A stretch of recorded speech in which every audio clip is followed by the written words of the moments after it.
একেবারে মাঝে মাঝে আমার কী যে খাইতে ইচ্ছে করে আমি নিজেও জানি না। হঠাৎ করে পড়তেছি আমার মনে হইতেছে যে আমি গাজরের হালুয়া খাবো। আমি এদিকে হচ্ছে মিষ্টি, আমার জ্বর ম্যাশ সূত্র মিষ্টি কোনো কিছু খাই না, কিন্তু এখন খাইতে ইচ্ছে করতেছে।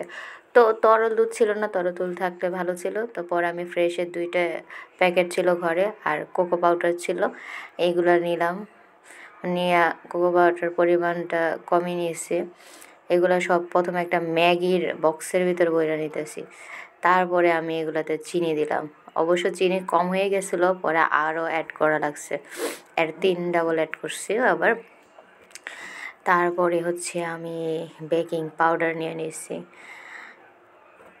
এইটা হলো আমার আবিষ্কারের রেসিপি আর কি। বেশিরভাগ রেসিপি আমি কোনো অ্যাকচুয়াল রেসিপি ফলো করি না, বা কারো থেকে। এদিকে আবার চিকেন ভিজিয়ে রাখছি, চিকেন ফ্রাই করব।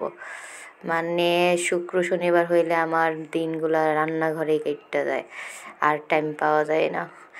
অন্যান্য কাজের ফাঁকে আমার রান্নাঘরে অ্যাটলিস্ট 4-5 ঘন্টা তো কাটাইতেই হয়। তেজপাতাগুলো দিয়ে দিয়েছি ফ্রাই প্যানের ভিতরে, আর এইগুলো হচ্ছে মিক্স করে নিচ্ছি সুন্দর করে।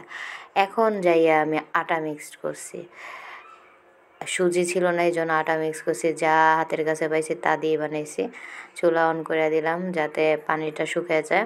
পানি শুকিয়ে গেলে আমি সব মিক্সারগুলো আমার দিয়ে দেবো এখানে, দিয়ে সুন্দর করে নেড়ে চেড়ে টালাই নেব কতক্ষণ, মানে টেলে নিব আর কি।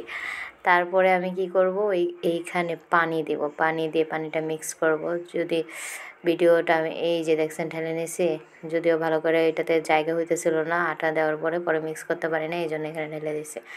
এই ঢেলে দেওয়ার পরে আমি একটু মুখে দিয়ে চাইছিলাম মানে দেখছিলাম, কিন্তু তারপরে দেখলাম যে চিনি হয় নাই। আমি দিলাম আর একটুও দেরি করলাম না, সাথে সাথে চিনি দিয়ে দিলাম। চিনি দিয়ে তারপর নাড়াচাড়া করতে থাকলাম। যেহেতু ফোনটা আমার নিজেই ধরতে হয়, কোনো স্ট্যান্ড কিচ্ছু নাই। এই যে 1 কাপ পরিমাণ পানি নিলাম, ভাবছিলাম বেশি নিয়ে নিছি, অল্প একটু দিই।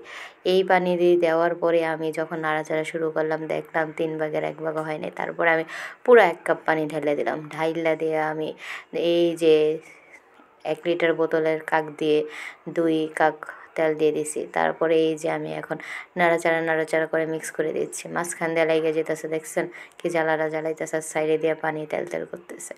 তারপরে সুন্দর করে মিক্স করতেছি। এমন সুন্দর একটা ঘ্রাণ আইছে দুধের, কি বলবো আমি। এই ফ্রেশ দুধটা আসলে অনেক ভালো, এটা দিয়ে আমি অনেক কিছুই তৈরি করি। এখন ঝাঁকানাকা একটা ফ্লেভার, আমি দেখেন এইখানেই খাইয়ে ফেলতেছি।